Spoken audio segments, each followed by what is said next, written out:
Congo FM 88.4, la fréquence utile. Maître Azarias Rouberois, bonjour.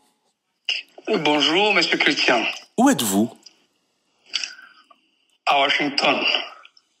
On vous dit pourtant à Kigali ou à l'est de la République démocratique du Congo? Je quittais Kinshasa il y a le 7 décembre. Et donc, je suis venu à Washington parce que j'avais des rendez-vous. Mais en même temps, en cette période, depuis 20 ans, je suis aux États-Unis, donc pour des raisons qui me sont propres. Alors, ceux qui disent que je suis ailleurs qu'à Washington n'ont qu'à visiter l'immigration de chez nous et l'immigration des États-Unis. Pourtant, on vous dit à l'origine de la création de l'Alliance Fleuve Congo.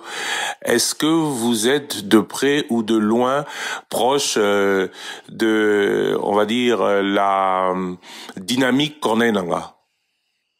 Pas du tout. Comme je vous ai dit, je suis aux États-Unis, donc j'ai suivi comme tout le monde cette déclaration. Je suis ce qui se dit dans les médias, disons, en ligne, où toutes ces informations et accusations folles. Je n'ai absolument rien à voir avec ce qui se passe avec M. Nangaa. Et je suis totalement dans mes activités professionnelles. Comme vous le savez, je suis avocat de profession.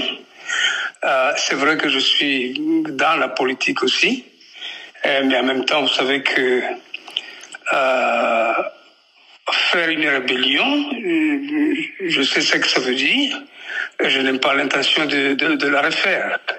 Donc, ceux qui font des propagandes, c'est à dessein de nuire, que ce soit d'ailleurs pour moi-même, que ce soit pour d'autres personnes ou frères que je connais, à qui on impute exactement les mêmes accusations. Ça n'a absolument rien à voir. C'est une campagne conçue pour nuire et qui peut avoir des effets dévastateurs, notamment sur la communauté à laquelle nous appartenons. De nombreuses personnalités de la même communauté que vous ont en effet été citées. Vous dites que vous êtes à Washington, vous insistez sur le fait que vous n'êtes pas à l'est de la République démocratique du Congo ni au Rwanda, mais les personnes qui vous accusent évoquent des communications par Zoom. Est-ce que on ne dira jamais de vous que vous avez été auteur intellectuel ou proche des auteurs intellectuels de la création de l'AFC? Ça n'a aucun sens. Vous savez que Zoom, c'est quoi? Ceux qui sont à Kinshasa tiennent des réunions par Zoom régulièrement. Donc, pour être comment dirais-je, communiqué par Zoom, il ne faut pas avoir quitté le pays. Donc, je vous dis que je n'ai absolument rien à voir avec ce mouvement qui est né. Je n'ai ni l'intention ni le désir de le faire, mais je pense plutôt que ceux qui conçoivent ce plan d'accusation machiavélique, c'est des gens qui ont des intentions de nuire non seulement à ma personne, mais également à la communauté. Vous vous imaginez combien de gens qui sont en dehors de Kinshasa pendant les vacances de Noël et de bonne année? In a world of choices and voices, here's some inspiration. C'est des milliers de gens. Peut-être que vous-même, vous n'êtes pas sur place à Kinshasa.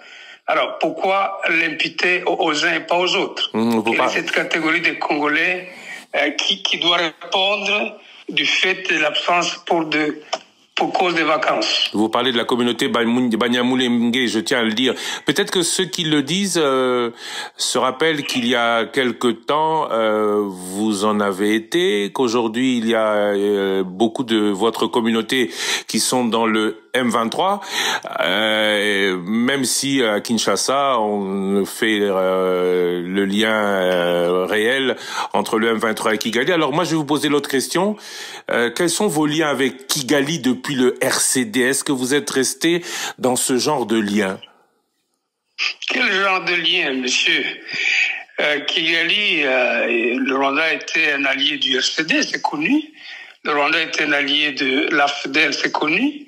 L'Ouganda était l'allié du MLC, c'est connu. Quels sont les liens qu'entretient aujourd'hui Jean-Pierre Bemba et son MLC avec l'Ouganda? Je ne pense pas qu'il y ait des liens au sens militaire. Donc, le Rwanda entretient des liens d'État à État. Ils peuvent être bons ou mauvais, mais ça n'a absolument rien à voir avec le Rassemblement congolais pour la démocratie ou ma personne. Donc, je pense qu'il faut évoluer. Cette idéologie de vouloir voir les gens dans les rétroviseurs avec une responsabilité rétroactive chaque fois, je pense qu'elle ne fait pas évoluer les choses. Il faut aller dans le profil d'une nation qui se réconcilie avec elle-même et non pas étiqueter des gens ou trouver des tares à cause de l'appartenance. Donc je suis membre comment dirais-je, du FCC, et je l'assume. Et pour le reste, le choix de faire des rébellions ou des alliances, c'est des questions, je suis suffisamment mûr que si j'étais dans une affaire, je l'assumerais. Et pour avoir été ce que j'ai été, je sais évidemment quoi faire et quand le faire. Et je n'ai pas sur mon agenda, si vous voulez, une question d'appartenance ou de vouloir appartenir à une rébellion. Que pensez-vous, puisque vous parlez de réconciliation nationale, d'éventuelles négociations avec le M23? Vous êtes pour ou vous êtes contre? Ben voilà, moi je connais le point de vue du gouvernement. Le gouvernement congolais, notre gouvernement n'a toujours pas voulu négocier. Mais en même temps, la négociation n'est pas toujours sujet à une question de faiblesse. J'ai fait des négociations toute ma vie.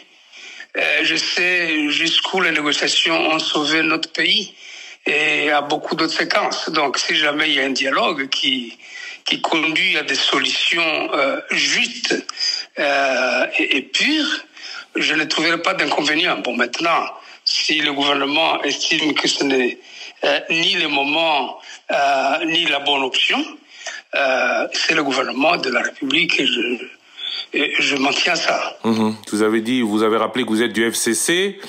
Vous n'avez donc pas participé aux différents scrutins. Vous n'avez pas été candidat cette fois-ci. Non, pas du tout. Comment jugez-vous ces élections?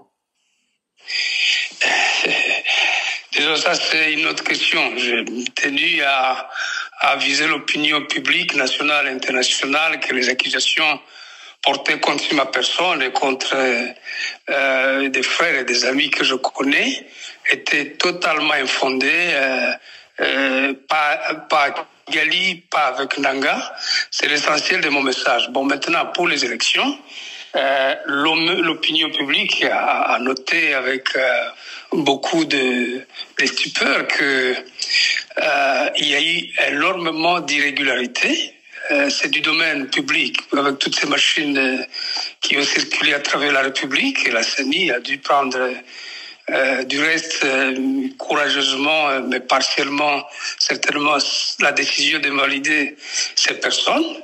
Je ne suis pas le juge constitutionnel, la Cour constitutionnelle est là pour ça, mais elles sont ce qu'elles sont. En effet, elles sont empreintes de beaucoup d'irrégularités, mais elles se sont tenues. Elles se sont tenues. Vous n'avez pas félicité le président et vous n'allez pas le faire, le président élu. Pourquoi pas? Je suis un homme d'État, donc je mets pas les émotions avant, Monsieur Lusakweno. Je suis un homme d'État pleinement. Et quand je dois agir en républicain, je le fais. Mais en même temps, quand je dois user de mon jugement pour juger les faits, je les fais aussi avec indépendance. Vous dites que vous êtes à l'étranger, on va terminer là. À quand votre retour au Congo? Bientôt. J'ai sur mon agenda plusieurs réunions, aussi bien privé que du domaine de ma profession. Je suis donc avocat, je le rappelle. J'ai des dossiers, mais aussi j'ai des rencontres avec Human Rights Watch cette semaine. J'ai des rencontres au niveau du petit déjeuner national de prière. C'est une réunion qui se tient chaque année. J'ai des rencontres avec des officiels même. Donc, lorsque tout cet agenda aura été fini, je m'empresserai de rentrer au pays. Et c'est pour bientôt. Maître Azaras Roubérois, je vous remercie. Merci beaucoup. Top.